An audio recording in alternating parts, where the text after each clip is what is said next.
보려고 이 말 지금 우리가 다 읽었습니다. 자, 이렇게 말씀을 한번 더 정리할 필요가. 오늘도 하나님 사랑하시면 아멘 하겠습니다. 아멘. 오늘 밤에는 성막론 14번째 시간으로 법궤에 대해서 말씀을 전할 거예요. 법궤. 여러분, 이스라엘에게 있어서 법궤는 굉장히 중요한 것입니다. 법궤는요, 이스라엘이 광야 40년을 다니는 동안에 항상 제사장들이 법궤를 메고 다녔어요. 요단강을 건널 때에도 백성들이 먼저 첨벙 요단강 건넌 게 아니라 법궤를 먼 제사장들이 먼저 들어갔어요. 법궤를 맨 제사장들이 먼저 강물로 뛰어드니까 비로소 강물이 이리저리 갈라졌다 그랬거든요. 그리고 이들이 강을 건널 수가 있었어요. 가나안에 들어갈 때도 법궤를 메고 갔고요. 나중에 성전 시대가 되었어도 이 법궤를 잘 온전히 보존하고 있는 왕은 나라가 잘 됐고 왕성했지만 법궤를 빼앗기거나 잃어버리면 독종 재앙이 찾아왔어요. 이제 나중에 말씀드리겠습니다마는 법궤는 예수 그리스도를 상징하고 그다음에 교회를 상징하는 거예요. 교회는 그리스도의 몸이잖아요. 오늘은 그래서 이 법궤에 대해서 말씀을 전하는데, 여러분, 법궤의 명칭은 우리가 제일 첫날 이 성막 첫날에 강의할 때 성막에 대해서 이름이 여러 개라고 했죠. 성막, 회막, 또 증거막, 이렇게 여러 개의 이름이지만 같은 거다. 불려지는 이름만 다른 거된 것처럼 법궤에도 명칭이 있는데, 법궤는 우리가 하면 법궤, 또 증거궤, 또 언약궤 이렇게 불리어진 다 똑같은 법궤를 말해요. 우선 가장 중요한 거, 법궤의 재료는 무엇으로 만들었느냐? 두 가지로 만들었어요. 하나는 조각목, 또 하나는 정금. 조각목과 정금으로 법궤를 만들었어요. 법궤는 지성소 안에 들어있는 거예요. 가장 성막 중에서도 가장 거룩한 장소 안에 정말로 하나님께서 명하신 궤 하나가 있어요. 그 궤 안에 세 가지의 기구가 들어있는데 이것이 말로 핵심 중에 핵심인 거예요. 그런데 그러니까 이 귀한 것을 만들 때 하나님께서 함부로 만들도록 하지 않았겠죠?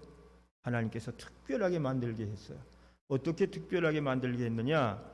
하나님께서 모세에게 법궤를 만들 때 조각목으로 짓되, 뭐로 짓되? 조각목으로 짓되 정금으로 그 안팎을 쌓을지니라 그랬어요. 그러니까 조각목과 정금이 들어갔어요.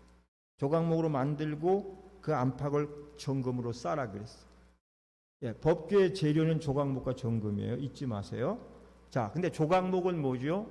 언뜻 우리가 말씀드린 기억이 나는데, 조각목은 원문은 시띠나무라 그래요. 성경에도 시띠나무가 종종 나와요. 피곤하신 분 계신데 조금만 힘 좀 내보세요. 시띠나무는 우리가 영문으로는 아카시아 나무로 번역이 됐어요. 우리나라 아카시아하고는 달라요. 우리나라 아카시아는 그래도 고중고 곱거든요. 그리고 그게 단단하지가 않아요. 이거는 아주 구부러지고 자랄 때부터가 이상한 모양으로 비비틀리고 꼬이고 자라고, 그것이 또 단단해서 웬만한 칼 날이 나갈 정도로 단단하고, 그냥 이거는 제목으로도 쓸 수가 없고 화목으로도 쓰기가, 부러져야 화목 갖다 쓸 수가 없어. 가시까지 있어가지고 그래요. 이게 광야에서 널려 있는 게 쓸모가 없으니까 다 버린 거예요. 쓸모가 없으니까 광야에 쉽게 볼 수가 있는 일종 가시나무의 일종이에요. 아까 말한 단단한 데다가 비비 틀어진 채로 자라기 때문에 쓸모없어요. 다 갖다 버리는 나무예요. 그런데 보세요. 왜 하나님이 조각목으로 이 거룩한 번제단도 아니고 가장 거룩한 지성소 안에 있는 법궤를 만들려고 그랬을까? 의미가 있어요. 어떤 의미? 이거는 쓸모없이 버림받은 인간의 모습을 상징하는 거예요. 뭐 없이 버림받아요? 쓸모가 없어 버림받은 인간의 모습, 다른 말로 죄인의 모습을 의미하는 거예요. 죄인. 그게 쓸모없고 버려진 죄인의 모습을 상징하는데, 하나님께서는 이 쓸모없는 조각목으로 분향단을 만들게 하고 지성소의 법궤를 만들라 그랬어요. 이것은 사람에게조차 버림받은 조각목 입장에서 보면 성은이 만극하여이다 할 수밖에 없어요. 이보다 더 큰 성은을 입을 수가 없다는 거죠. 여러분, 성경에는요, 이 조각목보다 훨씬 우수하고 잘생긴 나무들이 수도 없이 많이 있어요. 예를 들어서 백향목 나무, 저 헐몬산에서 자라나는 백향목 나무는 곧고 아주 기품이 좋아서 향도 좋아서 솔로몬이 성전을 짓는데 그 산의 나무를 베어다가 뗏목으로 실어다가 솔로몬 성전을 그걸로 다 짓다고요. 얼마나 멋있는지 몰라요. 그것뿐이에요. 백향목, 감람나무, 종려나무, 그 다음에 포도나무, 상수리나무, 이런 나무들이 성경에 쭉 나오는데 이것들은 대부분 약재로도 귀하게 쓰임받고 방부제로 쓰이기도 하고 때로는 기가 막힌 향을 내어서 막 향품을 만드는 데 쓰기도 하고, 그리고 여러분 이런 감람나무, 종려나무에서는 기름을 짜내는데 그 기름이 얼마나 귀하고 인기가 많은지 몰라요.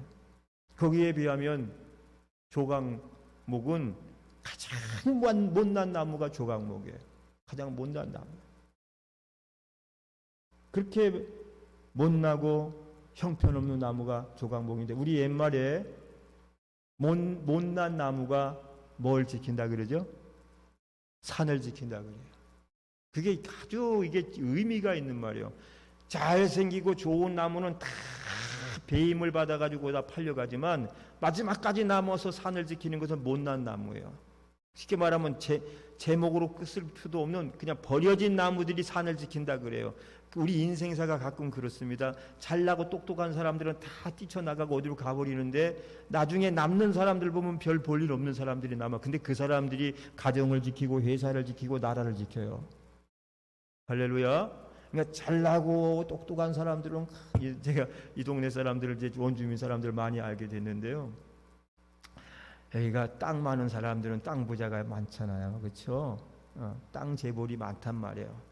옛날 농사만 짓던 사람들, 학교 문턱도 못 가본 사람들이 수십만 평 땅 갖고 농사만 짓다가 다 손가락질 당했는데 그 사람들이 이제 개발이 되면서 막 수십억 수백억 부자들이 되는 거예요. 그런데 그 사람들 중에서도 일찍이 중고등학교라도 다녔던 사람들 있죠. 머리가 좀 깨인 사람들은 땅이 많지만 그게 돈이 된다 싶으니까 일찌감치 다 팔아 치워버렸어.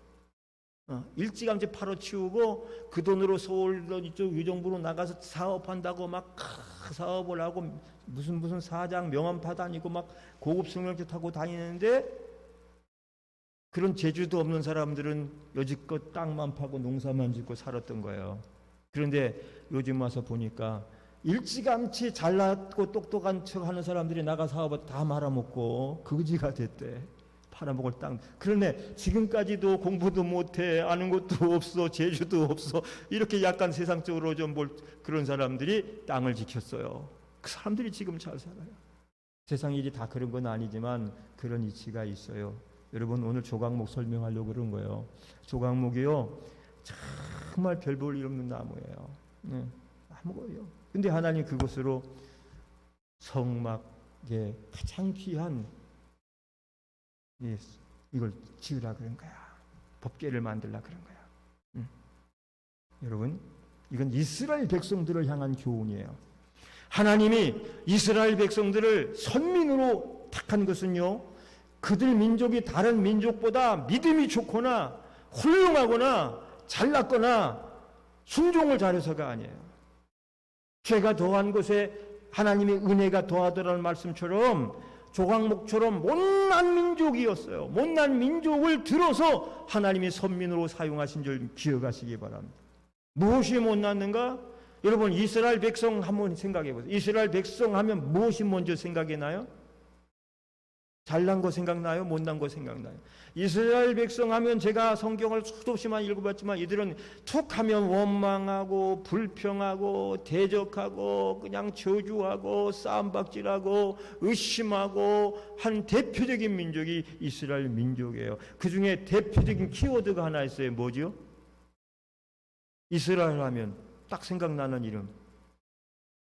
뭐가 고든 백성? 그렇죠. 이제 몇 바퀴 돌면요 대답이 금방 팍팍 나올 거야. 성경을 막 꿰뚫기 시작하는 거야. 이스라엘 하면 목이 고든 백성 생각나요, 안 나요? 들으셨죠? 수도 없이 많이 들었죠. 이 목이 고든 백성들아, 이 목이 이스라엘 이름 목이 고든 백성이라는 게 뭐예요? 교만하는 거예요. 교만한 거야. 하나님 앞에 하나님 은혜 받아서 받은 만큼 고개를 숙이고 겸손하고 온유하고 자기를 낮추고 이래야 되는데 꼿꼿하게 세워서 자기들이 잘나서 이 은혜를 자기들이 잘나서 이렇게 목이 고든 백성이야. 툭하면 원망 불평. 못난 민족이야. 못난 민족이에요. 여러분 생각해 보십시오. 이스라엘 백성들을 향한 하나님이 주신 가장 큰 은혜가 무엇입니까?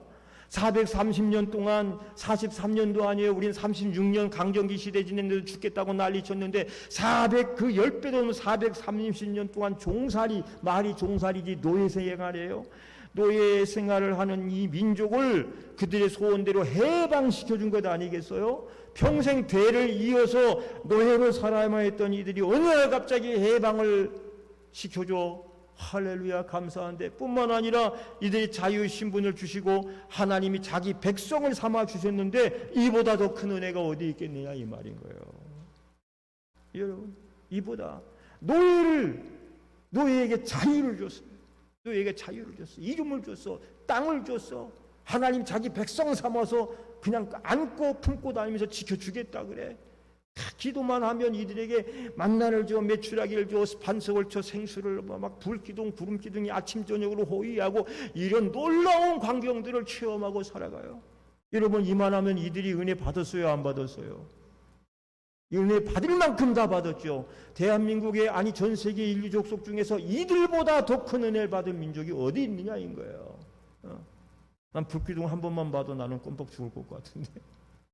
그런데 여러분 이렇게 어마어마한 은혜를 다 받은 이 백성들이 그 후에 보인 행위가 뭡니까? 툭하면 원망하고 툭하면 불평하고 툭하면 왜 더 주지 않느냐고, 왜 우리에게는 만나만 주냐고.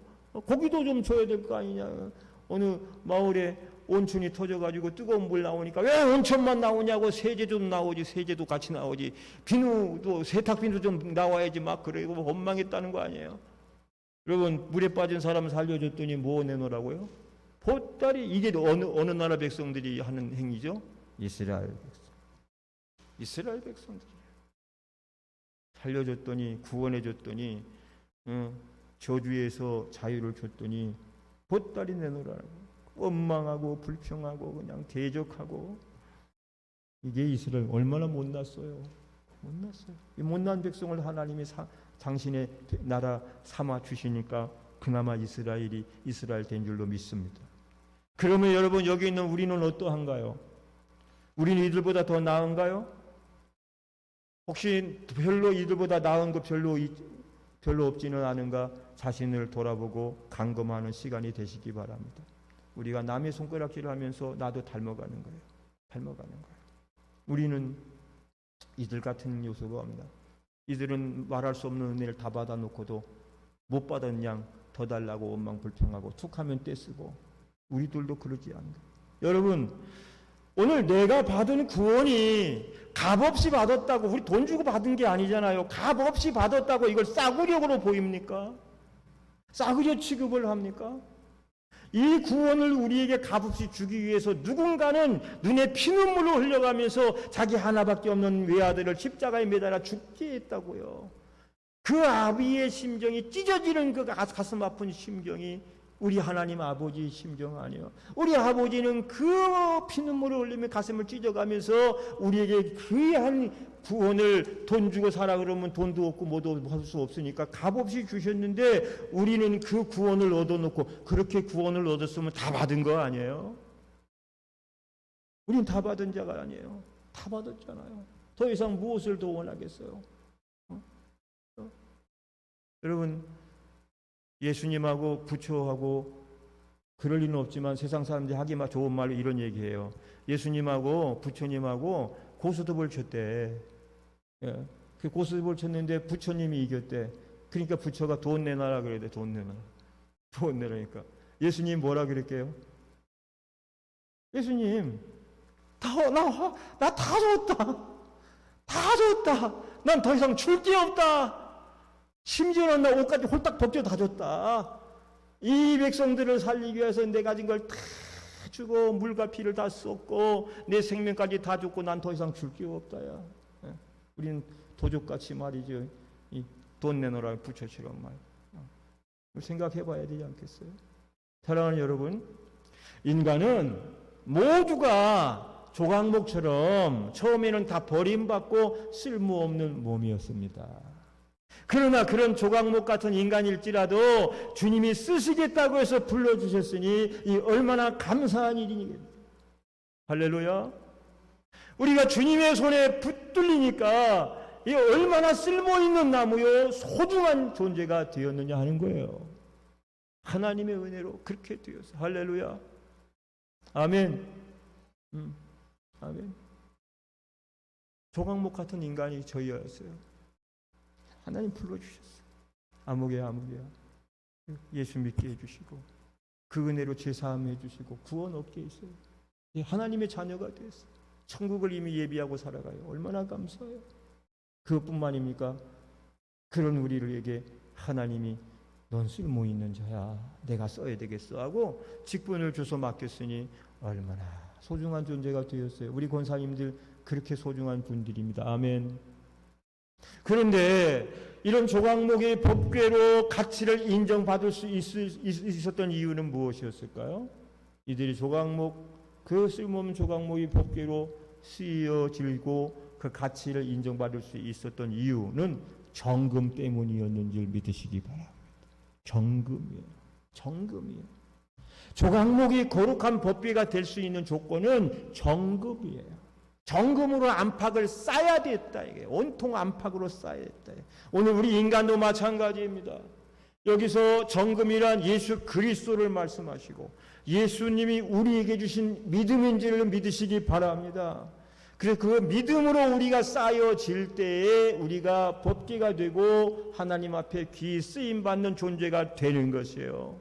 그래서 여러분 조각목이 아무리 못났어도 믿음의 정금으로 쌓이면 하나님 앞에 소중한 존재가 되고 쓰임받는 큰 존재가 되고 할렐루야 그렇게 사용되며 살아가게 되는 것이에요. 그러나 조각목이 스스로 아무리 지가 잘난 체하고 똑똑한 체해도 믿음의 정금으로 쌓이지 않으면 아무짝에도 쓰이지 못하는 버림받은 존재에 불과하다 그런 거예요. 하나님 없이 사는 사람들은 다 불쌍한 거예요. 주님 우리를 사랑해 주셔서 그냥 법궤처럼 소중한 존재로 만들기 위해서 정금으로 쌓아서 안팎으로 싸니까 인간의 자치는 흔적이 없고 하나님의 은혜만 우리에게 나타나는 거죠. 조각목 같은 우리들을 마찬가지예요. 내가 예수의 이름과 그 믿음으로 이미 쓰임받고 있다면 전적으로 하나님의 은혜인 줄 믿으시기 바랍니다. 그러므로 어떤 일이든지 우리는 그 속에 감사하고 감격하며 살아야 할 것만 남아있어요. 믿음이 없이는 하나님을 기쁘시게 할 수 없어요. 오직 믿음만이 우리를 주님 앞에 서게 하고 주님의 일도 하게 되는 줄로 믿습니다. 우리 모두 믿음의 사람들이 됩시다. 네, 믿음의 사람들. 하나님 날 이렇게 귀하게 여겼으니까 믿음의 사람들이 되잖아요. 그 다음에 법궤가 의미하는 영적 의미, 예표. 법궤는 첫째 예수님을 상징해요. 따라서 법궤는 예수님이다. 조금 전에 말씀드린 대로 법궤는 예수님을 예표해요. 조각목의 정금을 입혔다고 하는 것은 죄인인 우리에게 예수님의 은혜가 임했다고 하는 거예요. 저기 뒤에 계신 강순영 집사님이 믿음 안에서 소중한 존재인 것은 집사님 위에 예수님의 믿음이 입혀졌기 때문인 거야. 할렐루야. 여기 앞에서 우리 피아노 열심히 치고 까뜩까뜩 졸며 또 들으며 하고 있는 우리 이 아이도 하나님 앞에 쓰여질 수 있는 것은 저에게 예수님의 정금 같은 믿음이 씌어져서일 줄로 믿습니다. 우리 힘으로는 조각목이에요. 쓸데없는 거예요. 보기도 흉해요. 가슴만 있어요. 가시나무가 뭐 하지요? 푹푹 찌르잖아요. 그냥 예수 안 만났으면 우리가 돌아다니면서 이 사람들 쿡쿡 찌르고 다닐 거예요. 상처 주고 아픔 주고 같이 맞서 싸우다가 막 하다 얻어 터지고 초점 박살을 내고 그렇게 되죠. 그러나 여러분, 법궤는 예수님을 상징하고 우리에게 예수님의 은혜가 믿음으로 임해서 오늘 구속함을 받고 자녀로 하나님 자녀 살아가게 되는 줄 믿습니다. 두 번째는 그리스도의 몸인 교회를 예표해요. 교회. 법궤는 교회예요. 성막의 많은 기구들 중에 그 중심이 법궤예요. 다윗 왕이 되고 나서 제일 먼저 시도한 일이 뭐죠?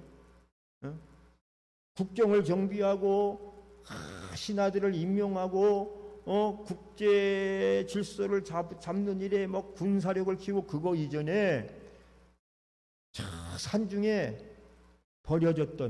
버려지다시피 하고 있는 법궤를 찾아내서 예루살렘 성전으로 옮겨오는 거예요. 그가 하나님께 기도할 때 하나님이 보여줘요. 너는 이렇게 호화스러운 궁궐에 살고 있는데 나는 어찌 저 변방에서 먼지의 구덩이에 쌓여 있어야 하느냐. 그래서 수소문을 세서 사람들에게 시켜가지고 산속에 있는 법궤를 찾아가지고 온갖 정성을 다하여 막 군대를 동원하고 찬양대 악기단을 다 동원하고 해가지고 그 법궤를 예루살렘으로 모시고 와요. 그 법궤가 예루살렘 성으로 들어올 때 너무너무 기쁘고 뒤로 나가서 막 춤을 출 때 그냥 옷이 다 벗겨지는 줄도 모르고 벌거벗겨지는 모르고 막 춤을 췄어요. 그걸 보고 미가의 왕이 채통도 없이 백성들 앞에서 그게 뭐냐고 비난하니까 내가 너 앞에서 비난받아야 될 이유가 없다. 나는 이 여호와께서 법궤가 우리 성으로 들어온 것 이 자체만으로 내 몸이 다 벗겨지더라도 나는 부끄럽지 않고 후회됨이 없느니라. 그러면서 자기는 하나님을 인하여 벌거벗은 수치라도 감수하겠다고 고백을 하잖아요. 그만큼 하나님을 사랑했어요. 근데 그 결과 어떻게 됐어요? 그 왕의 채통을 지키라고 비난했던 그 왕비 미갈은요, 그 후로요 성은을 못 입어서요 아이 하나도 못 낳고 죽어요. 그러니까 참 그렇죠. 교회를 예표해요. 다윗 왕이 그만큼 법궤를 소중히 여긴 것은 하나님을 소중히 여긴 거예요. 법궤를 하나님처럼, 따라합시다. 법궤를 하나님처럼, 교회를 하나님처럼 연결이 됐으면 좋겠어요. 법궤를 하나님처럼 섬겼던 다윗처럼 우리는 교회를 하나님처럼 여겨야 되는 거예요. 하나님처럼. 예수님의 교회가 머리가 되시고 법궤는 성전을 예표하고 있어요. 세상에서 부름받은 거룩한 무리로 부름받은 우리가 교회예요. 원어는 에클레시아라고 하잖아요. 구별했다, 불러내었다. 그런데 여러분, 이 교회에서는 주님이 우리를 영적으로 만나고 있는 줄 믿으시기 바랍니다. 교회는 주님이 계신 장소니까 우리가 와서 기도하고 예배하면 기도와 예배를 통해 하나님 우리를 만나 주시는 거예요. 마치 법궤 속에서 주님이 이스라엘 백성을 만났던 것처럼. 어디요? 오늘 25장 21절을 한번 보겠습니다. 25장 21절, 아마 저 자막이 준비가 안 됐으면 됐나요? 25장 21절 한번 다 같이 읽어봅니다. 시작. 궤 위에 얹고 내가 내게 줄 증거판을 궤 속에 넣어라. 거기서 내가 너와 만나고 속죄소 위 곧 증거기 위에 있는 두 그룹 사이에서 내가 이스라엘 자손에 내가 명할 모든 일을 내게 이르리라 했어요. 거기서 너와 내가, 거기가 어디죠? 법궤에서, 법궤 위에서, 거기서 법궤에서 내와 내가 너와 하나님이 모세와 이스라엘 백성들. 그러니까 여러분, 법궤는 하나님을 만나는 장소, 오늘 교회도 하나님을 만나는 장소예요. 그래서 교회와 법궤는 오늘날 하나님, 교회를 예표하는 거예요. 오늘도 이 교회에서 주님께서 말씀한 너와 내가 만나자. 뭘로 만날까? 예배로 만나자. 어느 시간에 만날까? 예배 시간에 만나자. 할렐루야. 그러니까 여러분, 주님 앞에 나올 때마다 기도하잖아요. 그죠? 뭐라고 기도하셔요? 나름대로 하나님 오늘 하루 일 잘 마치고 왔습니다. 하나님 오늘 은혜 받기 원해. 이게 하나님 만나는 거예요. 눈에 보이지 않지만 보이지 않는 주님께서 여러분 그 위에서 여러분의 기도를 들으시고, 그래 오늘도 일 잘하고 왔구나, 그래 나 만나러 와서 참 귀하고 고맙다, 나도 너를 만나고 있느니라. 우리가 영안이 열렸다면 그 하나님을 볼 수 있을 거예요. 그러나 영안을 아직 열어주질 않으셨어요. 그죠? 영안을 열어주시면 하나님 직접 보니까 참 우리 예수 믿기 더 좋을 것 같은데, 아마 안 열어주실 때에는 그만한 이유가 있을 거예요. 여러분 한번 물어볼게요. 하나님이 영안을 열어주셔서 여러분 하나님 직접 보고 사는 게 좋겠어요? 안 보고 사는 게 좋겠어요?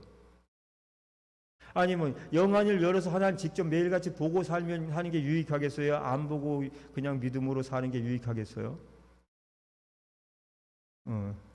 이사님이 안 보고 그냥 믿음으로 살았으면 좋겠어요? 사실 그 말이 맞죠. 하나님이 우리 눈에 안 보이니까 다행스럽지. 우리 맨날 화장실 가서 주님 맨날 지켜보고 있으면 어떡하고 있어요. 그 예를 들은 거예요. 그보다 더한 일들을 우리 겪고 살지 않아요? 그죠? 어느 남편이 아내가 한 50도 안 돼가지고 죽으니까 화장실 가서 웃었대잖아. 왜 웃었겠어? 남자들은 그 묘한 그 심리가 있는 거예요. 정죄 없으면 난리 그 불쌍해지는 줄 모르고. 근데 여러분 하나님 눈 뜨고 보고 계시면 어떻게 웃겠어요? 거기서? 웃을 수 없는 어리시요. 그러니까 여러분 하나님이 이 성경은요 하나님의 비밀한 것을 우리에게 다 가르쳐줬지만은 사실은 이게요 베일에 가린 거예요. 하나님 나라나 아직 성경은요 베일을 반밖에 안 열으신 거예요. 커튼, 그죠? 커튼의 반만 열어주셔서 이렇게 우리가 이 말씀으로 보면요 천국이 보여요. 근데 얼마큼 보이냐면 반만 보이는 거예요. 딱 보면 우리 주님께서 천국의 보좌에 앉아 계신 이 반만 보이는 거예요. 우리가 보이는 쪽만 보이고 그 반대편은 안 보이게 했어요. 그건 하나님이 우리가 천국 갈 때까지 가려놓고 계신 거예요. 왜? 그게 우리에게 유익하기 때문에요. 다 보여주면요 우리는요 절망할 일들이 더 많을 거예요. 하나님이 우리 눈에 매일같이 보인다면 우리 이 세상에 하루도 못 살 거예요. 우리가 예수 이름으로 죄사함 받고 살지만 죄사함 받았지만 그 후로 죄 안 짓고 사나요? 그 후로 죄 수도 없이 많이 짓고 살잖아요. 그죠?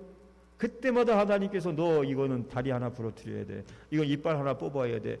그럼 어떻게 하시겠어? 하나님의 은혜예요. 하나님이 보여도 은혜이고 안 보여도 하나님의 은혜인 줄 믿으시기 바랍니다. 그러나 여러분 보이지 않아도 너와 내가 만나리라 한 장소는 법궤와 교회예요. 법궤 속에서 교회 속에서 내가 너와 만나고 너는 나와 만나리라. 뭘로 만난다고요? 예배로 기도로 만나는 겁니다. 그러니까 여러분 우리 주님은 눈에 보이지 않는 손님이세요. 우리가 초청하지 않아도 언제든지 오시는 분이세요. 오늘도 이 시간 주님께서 이 한 공간에서 우리와 함께하고 계심을 믿습니다. 오늘 말씀을 이제 여기서 마무리를 짓겠어요.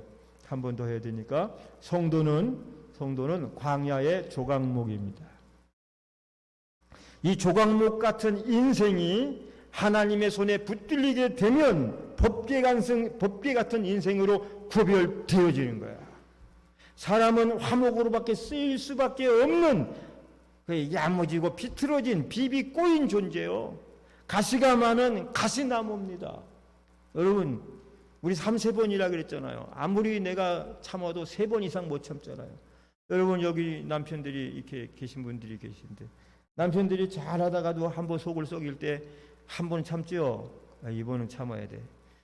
2번 또 참죠. 2번은 내 참아줬다. 너무 심한데 이럴 수가 있나? 3번 그러면 참아요, 못 참아요? 3-4번이야 더 이상 못 참아요. 야! 그러다 한바탕 하고 나면 또 후회하잖아요. 그렇죠? 우리도 가시가 있거든. 여러분 우리에게도 오기가 있거든. 그죠? 사람이 가만히 있으면 가마떼기인 줄 알아요? 가만히 있으면 가마떼기인 줄 알아요? 가마떼기가 아니고 나도 인격체인데 인격을 가지고 있기 때문에 싫은 소리 들으면 기분 나쁘고 더한 소리 나면 화가 나고 더한 소리 나면 주먹이 올라가고 그러잖아요. 이게 인간의 본성이에요. 본성이. 근데 그것을 하나님의 은혜와 믿음으로 절제하고 살아가니까 성숙한 크리스찬들은 참고 지나가죠. 그러나 우리의 본성은 조각목 같아요. 단단하게 그지없고 구부러지고 비비 꼬이고 가스가 많고 화목으로도 못 쓸 정도로 그런 우리가 하나님의 손에 붙들려서 비로소 다듬어지고 지금처럼 인격자로 믿음의 사람으로 은혜의 사람으로 변화가 된 줄로 믿습니다. 그렇게 되기까지 우리 육신의 가시가 잘려지고 남을 괴롭히는 못된 인격들이 다듬어져서 그래서 하나님의 자녀로 종으로 부름받은 거예요. 조각목은요 평평하지도 않아요. 구불구불해요. 가시가 많아서요 자르고요 다듬고요 또 밀어도요 그 흔적이 남아 있어요. 아무리 잘 다듬어도 흔적이 남아 있는 거예요. 보기가 흉하다는 거예요. 그래서 제목으로도 못 쓰는 거예요. 그래서 하나님은 그 흔적 흉터를 감추기 위해서 뭘로 싸라고요? 그렇지. 아멘. 대답 정말 멋지게 하셨다. 그 흔적 흉터 얼마나 보기 흉해요. 내놓기도 부끄러운 거. 그것을 감춰주기 위해서 은혜의 정금으로 안팎을 싸서 우리의 모습은 감춰주시고 은혜의 번쩍번쩍 빛나는 정금만 빛나게 하신 줄로 믿습니다. 우리는 성도는 정금보다 더 귀한 믿음으로 시험을 받고 예수 그리스도의 의를 힘입었고 거기에 성령이 친히 임재하여서 거룩한 성전이 되고 그리고 곧 법궤가 된 줄로 믿습니다. 그리고 그 법궤를 제사장들은 어깨에 메고 날마다 한 걸음 한 걸음 전진해 나가는 존재가 된 거예요. 이 얼마나 감사한가? 이보다 더 큰 은혜가 세상에 어디에 있는가? 우리가 이걸 놔두고 또 다른 어떤 은혜를 구하려고 하는가? 이제 우리는 다른 은혜를 구하려고 다니기보다는 내게 주신 은혜 하나만을 가지고도 내가 법궤로 제사장들의 어깨에 메어짐을 받고 나의 부끄러운 과거와 수치가 다 정금으로 덮어주셔서 빛나는 자로 살아가게 하신 것을 감사하면서 아멘. 그리고 이렇게 나를 삼아주신 은혜에 보답하면서 복음의 빚진 자로서 승리하고 살아갈 저와 여러분 되시기를 주님의 이름으로 축복합니다. 아멘. 우리 마지막으로 찬송 힘차게 부르고